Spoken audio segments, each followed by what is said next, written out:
In this guide, I'm going to show you how to fix Google Play Store not downloading. This is Aiden from JustBoz, and before we get into this guide, make sure to like the video and subscribe to the channel with all notifications on. It really does help with the channel and it lets us know that you want more content like this, so we greatly appreciate it. If at any point throughout this guide you did have any questions, just ask them down in the comment section below and we can help you out further. I'm going to be doing my best to reply to every single comment down there.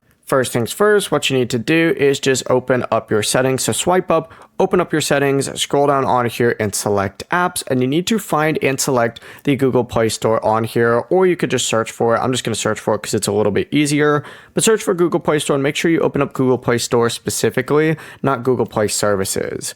Scroll down on here, select storage, and then you need to choose clear cache down in the bottom right.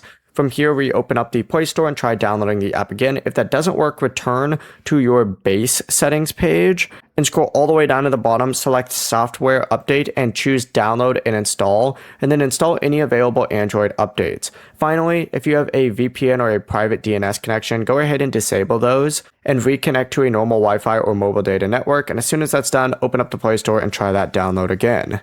Before you do leave, make sure to like the video and subscribe to the channel with all notifications on. It really does help with the channel and it lets us know that you want more content like this. We'd greatly appreciate it. And if at any point throughout this guide you did have any questions, just ask them down in the comment section below and we can help you out further. I'm going to be doing my best to reply to every single comment down there. Peace.